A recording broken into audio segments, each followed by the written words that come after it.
Perekam video Mary terancam pidana 10 tahun penjara. Baru-baru ini viral sebuah pengakuan gadis asal Nias bernama Mary menceritakan kronologi perbuatan salah seorang laki-laki yang memiliki ikatan keluarga dengannya. Dalam video tersebut, Mary menceritakan kejadian malangnya nasibnya dengan menggunakan bahasa daerah, yaitu bahasa Nias. Mary menceritakan kejadian asal mulanya seorang laki-laki yang dalam bahasa Nias dipanggil Bapak Talu menebarkan rayuan gombal dan janji manis kepada Mary. Padahal Mary merupakan keponakannya. Mary menjelaskan bahwa laki-laki itu merupakan saudara dari ayahnya, sehingga Mary memanggil laki-laki itu dengan sebutan Bapak Talu. Dengan memuluskan rayuan gombalnya, laki-laki itu mengumbar janji kepada Mary dalam bahasa Nias, "Fa'auri fa'amate bahasa bale uhale da uga Mary." Dengan memuluskan birahi bejat Bapak Talu, semua rayuan dilontarkan kepada Mary supaya Mary luluh hatinya dan supaya Mary menyerahkan tubuhnya kepada laki-laki itu.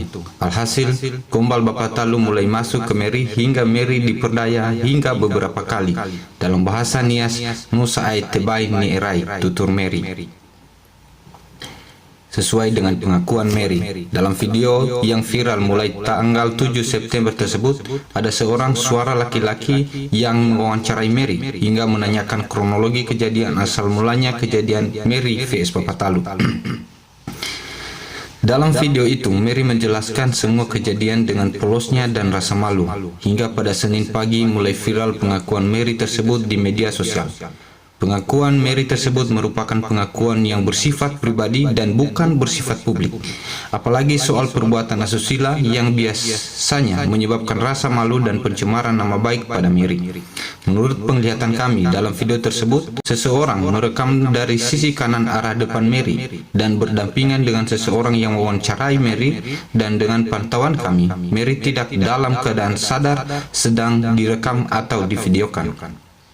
Dengan video tersebut, tidak atas kesadaran Mary dan tidak atas izin Mary untuk direkam, apalagi sudah diviralkan oleh channel YouTube yang kami duga oknum perengkap, maka orang yang merekam tersebut terancam 10 tahun penjara dan denda 800 juta rupiah.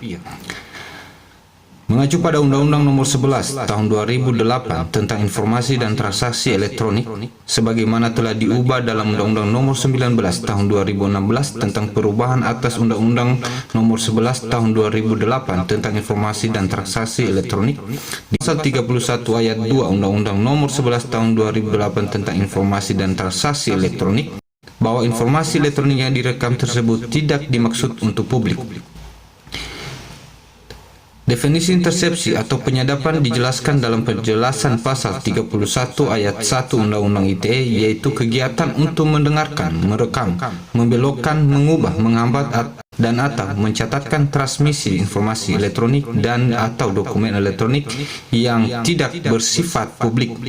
Ancaman dari pasal 31 ayat 2 Undang-Undang ITE ini adalah pidana penjara paling lama 10 tahun dan denda paling banyak 800 juta rupiah sesuai dengan pasal 47 Undang-Undang ITE. Selain dari pasal 31 ayat 1 Undang-Undang ITE, pelaku perekam diam-diam juga dapat digugat secara perdata berdasarkan pasal 26 Undang-Undang ITE. Pasal 26 Undang-Undang ITE mengatur tentang hak setiap orang untuk mengajukan gugatan perdata apabila merasa hak pribadi yang telah dirugikan.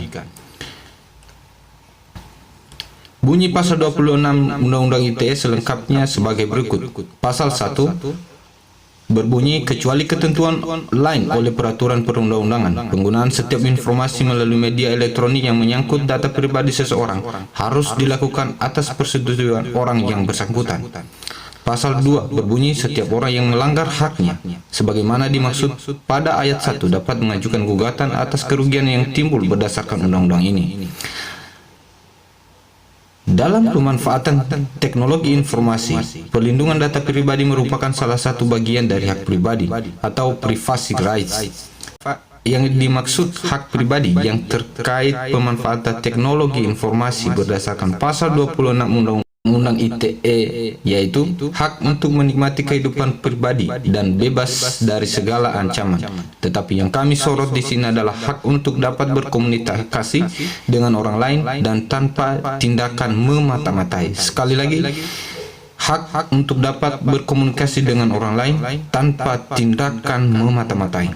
Di pasal 3, hak untuk mengawasi akses informasi tentang kehidupan pribadi dan data seseorang. Dengan demikian, dapat kami simpulkan bahwa merekam secara diam-diam dengan menggunakan media sistem elektronik merupakan perbuatan pidana dan dapat juga digugat secara perdata. Selanjutnya, Kitab Undang-Undang Hukum Pidana di pasal 310 ayat 2 Undang-Undang Hukum Pidana juga menjelaskan di pasal 310 ayat 1 dan ayat 2 berbunyi, barang siapa sengaja merusak kehormatan atau nama baik seseorang dengan jalan menuduh dia melakukan sesuatu perbuatan dengan maksud yang nyata, akan tersiarkan tuduhan itu dihukum karena menista dengan hukuman penjara selama 9 bulan dan atau denda Rp4.500.